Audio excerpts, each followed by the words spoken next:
Welcome to Faith and Politics, a show dedicated to discussing issues surrounding the intersection of church, state, and politics, and the examination of whether you're allowing your faith to shape your politics or are your politics starting to shape your faith. In other words, what do you do when God and government come face to face? I'm your host, Orland Johnson. Let me introduce you to our panelists for today.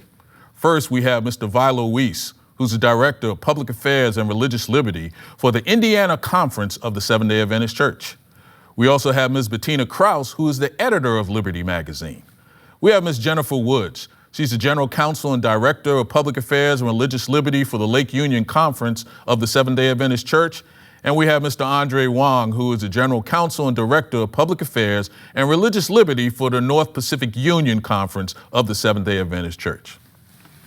Ladies and gentlemen, good having you here with us and looking forward to our conversation today. You know, there's been some new research that's taking place that actually probably is shocking many of us.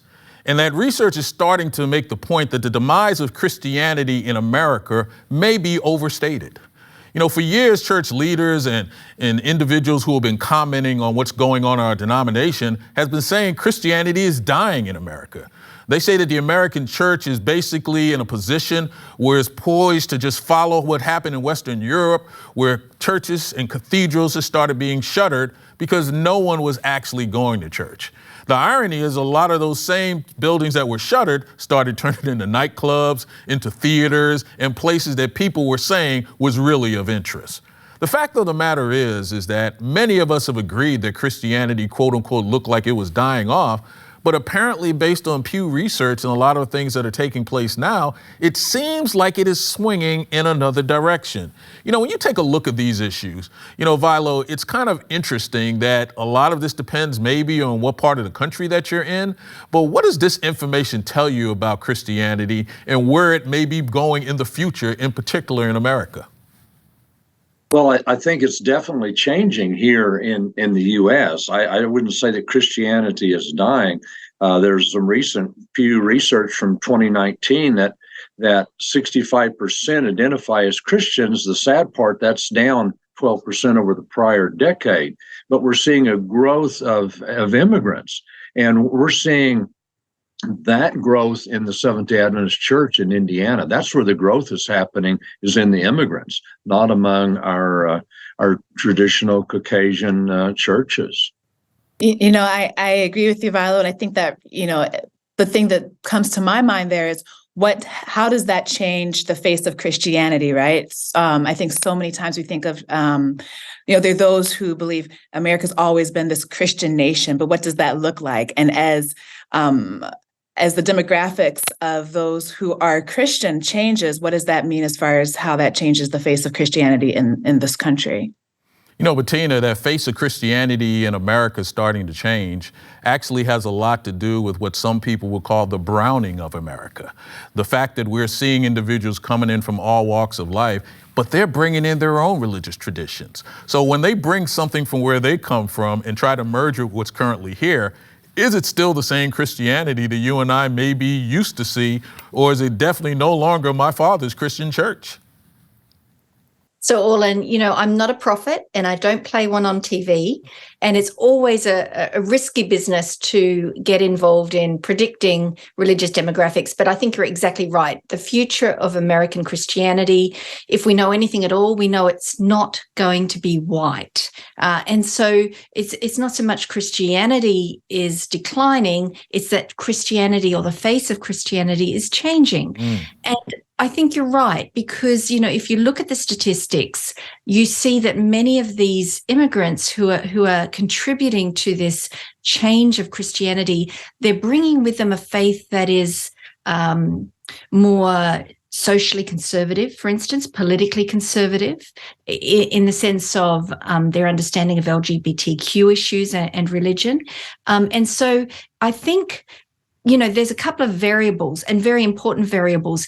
How is the progressive church, for instance, in America, the current progressive church, how are they going to integrate this more perhaps socially conservative strain of Christianity into their ranks, you know, and what is that going to look like? So that's one. Another is, something that we've really not talked about yet, and that is the dramatic increase in the number of young people who are identifying themselves as nuns or people who hold no institutionally affiliated religion. And so that also is going to play into it. How is that going to be integrated into what we see as Christianity today? So, hugely interesting area of discussion here, and one that we can only speculate about. Andre, the question of Christianity, we're talking about people maybe claiming it, but that doesn't necessarily translate into being more people going into houses of worship. So when we start talking about how people basically self-identify, maybe somebody like my mother would say, you're claiming to be a Christian, but if you don't go to church every week, what kind of Christianity is that? I mean, is that part of the confusion that we are really starting to see here? Yeah, to reference Vialo's poll that you mentioned, about 64% today identify as Christians, which is down 12% from a decade ago. From 50 years ago, in 1971, 90% of Americans called themselves Christians.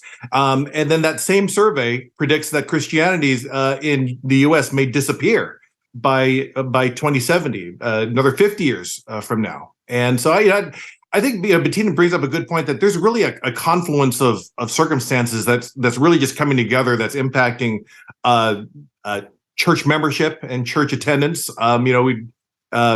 The pandemic certainly hurt church attendance. It's rebounded recently a little bit, but still it remains low from pre-pandemic levels.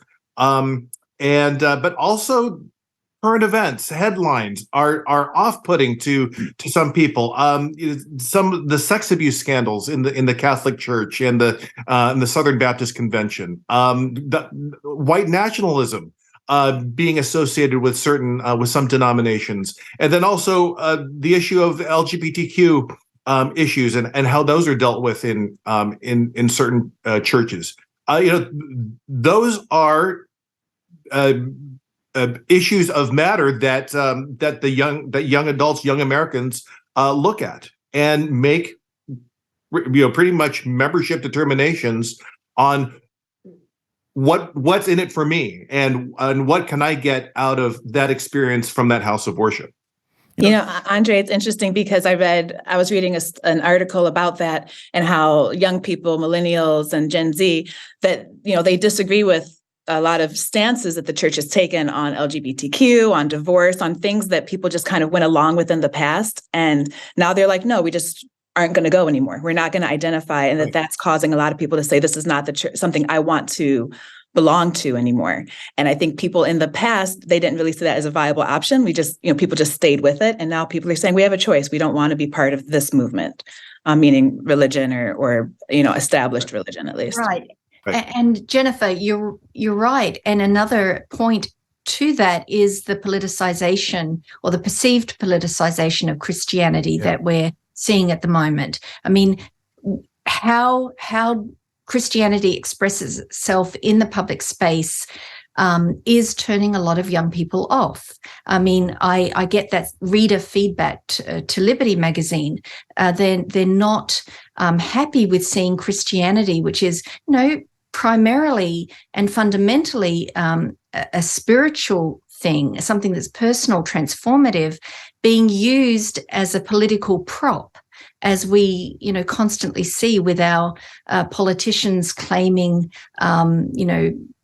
more righteousness than the other politician. It's a destructive force. And how this sort of new wave of immigration that we're seeing of Christians from the global South coming into America and changing the face of Christianity, how we're going to see that playing into our current culture of politicized Christianity is going to be very interesting indeed. And I don't think at this point anyone can predict what's going to happen. Viola, one of the interesting things is when people think about, quote unquote, more individuals coming in from other parts of the world and bringing their Christianity, there's this thought process that it's going to be a more liberal Christianity. It's going to be not as conservative. When the fact of the matter is many of these ethnic groups that are coming in are bringing even a more what I would call conservative Christian, viewpoint, in terms of the music, in terms of the preaching, in terms of the amount of time that you're in church. So we're actually at a point where you can't even look at something and say, oh, this must be what it's going to be, because the culture is so much more powerful than even racial components from that perspective. You're exactly right. We saw that, in terms of how bishops in the Anglican Church around the world are not very happy with the position that Archbishop Welby and Bishop York have taken on LGBTQ. They say they've overstepped their bounds. So definitely a more conservative approach.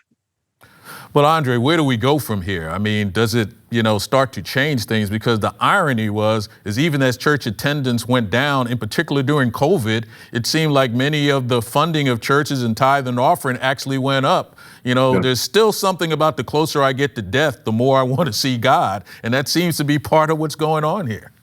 Yeah, there's something about our mortality that brings us, to our knees, my church is a perfect example because we have a diversity of people in our church, Romanians and Oromo and Haitians and Asians, and it is this kind of a celebration of world culture in our church that's really quite beautiful, and really there has been, at least from my perspective in our church, has been no real influence one way or the other of you have to believe in you have to fall into my religious box. They're there to celebrate Seventh-day Adventist Sabbath in Portland, Oregon, as a church family, and which is I think quite a rare phenomena, because usually we see when an ethnic group comes in, it tends to go one way or the other, and so I'm really fortunate and blessed to be in a church family that celebrates that. Jennifer, one of the things that we've been noticing, even from data, is that a number of individuals who've been talking about during COVID connecting back with church like the idea that they didn't have to be there in person because they believe that Christianity can be such a judgmental situation that not being seen and being judged seemed to be what kind of connected them in some way. I mean, have you heard that type of stuff or seen much of that going on? I mean, I have in some sense, but I think we would see less of that if our church is modeled what Andre has seen in his church, right? Where church is a place where people can come with varying perspectives, but all unified in worshiping Christ, because there's something so wonderful about that element of fellowship. And I think that, there's studies that talk about online church kind of lacking, many online churches or online church experiences lacking that element of fellowship. But unfortunately, as you've mentioned, that also comes with some people feeling judged because, in an online platform, people are anonymous, or they don't have to, they can come and appreciate the sermon or appreciate the message without having to deal with any stigma that may come with how they identify. Well, I think our society is probably better off when we, to some degree, have some type of higher being that we think to. And hopefully we'll see churches start to move in the right direction, but also handle things the right way when that happens. There's an interesting case that's called Bella Health and Wellness versus Weiser. Bella Health and Wellness is a nonprofit Catholic healthcare clinic in Colorado, and it offers what many would call life-affirming and dignified healthcare to men, women, and children from all backgrounds and really all faith traditions. And consistent with religious duty to honor dignity, Bella pretty much believes that in their practice as it relates to OBGYN, that they should be allowed to engage in certain activities that would basically give information and certain types of medication to women as part of their process. But Colorado now has put a law in place that has made it illegal for religious healthcare clinics to offer women certain drugs for the purpose of treating threatened miscarriages. So this is going to force some women to have to go through abortions that they may seek to avoid. And there doesn't appear to be any real limits or any real guidelines to determine how that moves forward. You know, in 2023, there will be lawsuits that will actually deal with this particular issue. And we're trying to find out how states are trying to handle this and don't look like they're targeting religious healthcare clinics who simply may be trying to, quote unquote, offer more information and sometimes allow people to know what to do in the event of an emergency. You know, when you see this particular case, Andre, and some of the nuances that it's bringing into play, we obviously know that what's happening with Roe v. Wade has been, you know, turned around. But now we're starting to get into what I would call the nuts and bolts of how this really works when you now find yourself having to answer these questions when people's lives are on the line and when they're in emergency situations. When you take a look at this case, Andre, what does it start to tell us? And where do we start seeing that this may be taking us from a conversation standpoint and from a legal perspective? Yeah, you know, so this Colorado statute, first of all, is not specifically targeted to religious institutions. Now, Bella Health is a Catholic-based healthcare clinic in Colorado that offers medical care, including to women at risk of miscarriage, whether that regardless of whether that risk is posed naturally or by an abortion pill. And so in just this earlier this year, Colorado made it illegal for healthcare clinics, general healthcare clinics, to offer progesterone to women who have taken the abortion pill to reverse the abortion process. So the penalty to the clinic are fines of up to $20,000 per violation and the loss of the medical licenses for its providers. So Bella Health filed suit last month in federal court, which ordered an emergency stay on the law. But then here's the interesting part, which is the procedural backpedaling by the state of Colorado. Then on the hearing on the merits, Colorado then asserted that they're not going to enforce the law and they're just going to act like the law never existed. And so in the current status is that this law is now going to be referred to administrative rulemaking by the Colorado boards of medicine, nursing, and pharmacy. So that's the interesting part about this to me is really not the legal merits, but the backpedaling by the state of Colorado. So I agree with you, Andre. That was an incredibly interesting aspect of this case. You know, if I had to characterize this case using legal technical terms, I would say it's messy. I mean, I think that's a legal term. It's messy because it embraces this whole range of issues. You know, there's the healthcare issues, the medical issues. How effective is this treatment? And if the hospital is claiming that it's an effective treatment, is there an element of deceptive advertising? I mean, that was another issue raised. What about professional conduct? Does it meet professional conduct standards? What about the intent of the Colorado legislators? Yes, it wasn't specifically targeted to religious healthcare institutions, but you know, there's a sense that there are some on the record comments that reveal an intent to limit the ability of religious healthcare institutions to offer this treatment. So it's just messy. And I think the biggest unanswered question here is how safe and effective this treatment is for abortion reversal. You know, I'm not a medical professional, but I do know that progesterone is used in a whole range of OBGYN related situations. There's nothing unusual about it. It's not controversial. Its use in this situation, I don't know. But then again, I don't know. I don't think judges know either. And I certainly don't think the Colorado legislators know either. You know, to me, this has an appearance and a feel of legislators being engaged in a culture war issue. And I think they, in their backpedaling, probably realized that they may have overstepped the mark in this instance, because what public policy purpose is served by not allowing a woman to attempt to change her mind about abortion? I don't know. And Bettina, I agree with you. The thing that stuck out to me about this case was, I'm not a public health expert. I've dabbled in public health, but it's the issue of, okay, is progesterone safe and effective, right? That should be the question here. And it seems as if these legislators decided to pass a law without actually looking at, the safety and efficacy of using this treatment for either reversing abortion when they're still allowing it to treat for miscarriages, right? Why are they singling out this versus trying to prevent other miscarriages?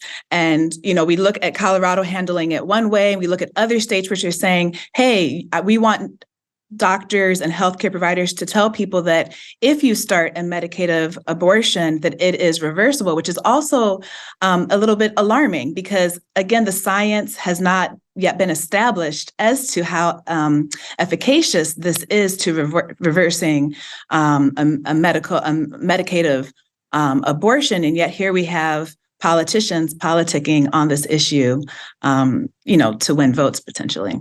Viola, I got to ask you, when you've been somebody who's represented clients, and can you imagine you're trying to represent a client by telling them this is the law, but I'm not sure they're actually going to use the law. And let me tell you how you should move forward. I mean, Bettina used that legal term messy. I mean, this seems like this is one of those things where we like common sense legislation, but my goodness, how do you allow anyone to determine we're going to put something like this out there and then backpedal and say, but we're just going to, close our eyes like nothing happened?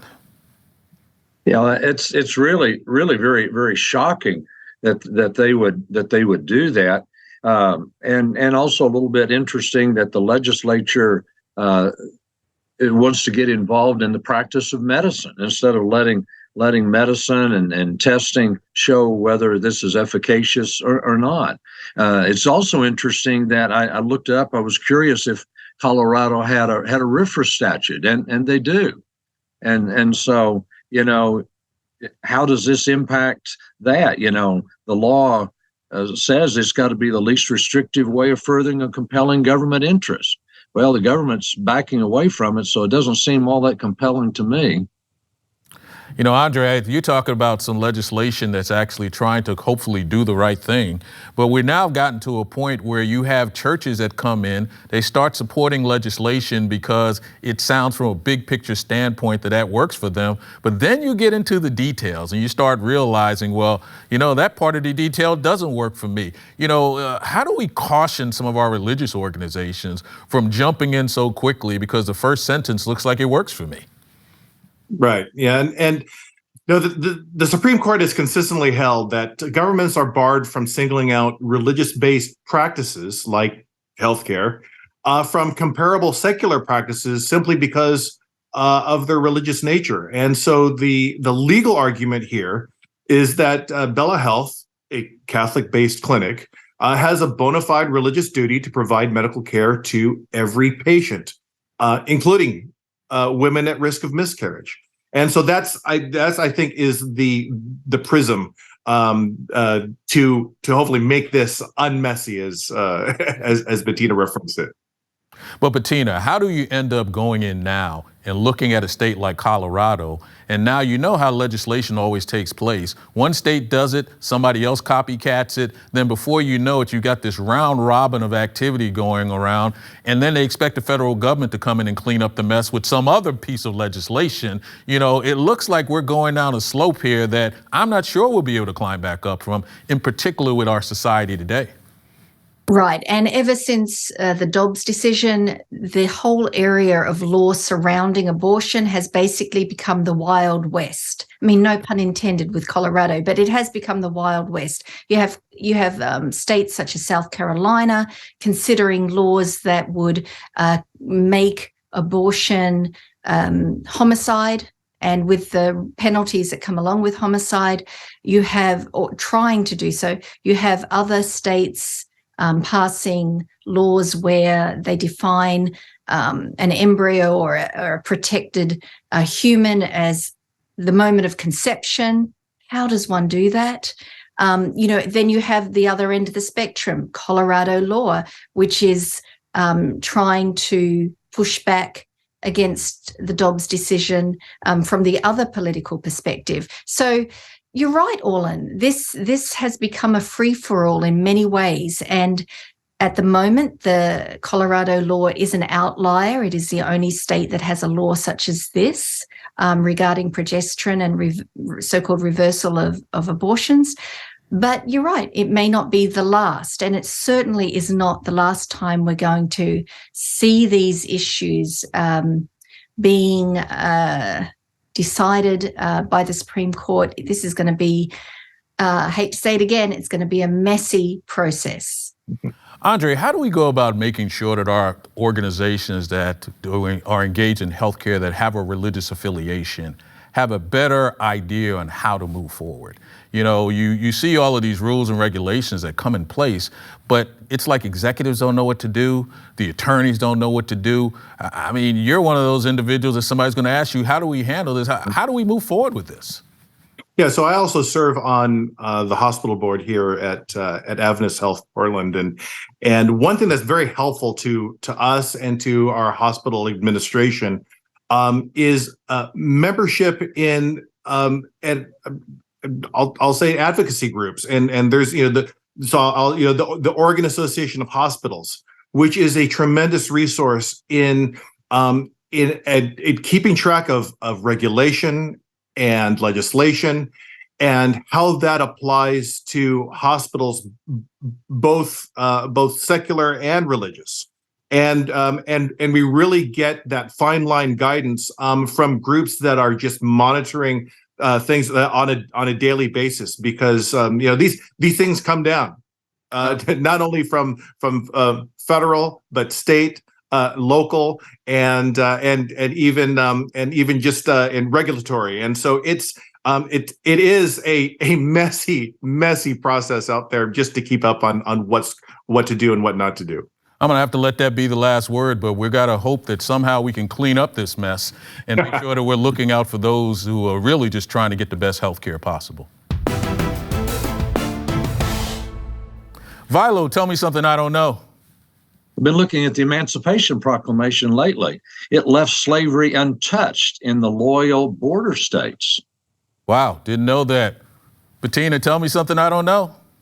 So we were talking about religious demographics. Did you know that in 1822, Thomas Jefferson himself predicted the demise of traditional Christianity? He said, "I trust there's not a young man alive today who won't die a Unitarian."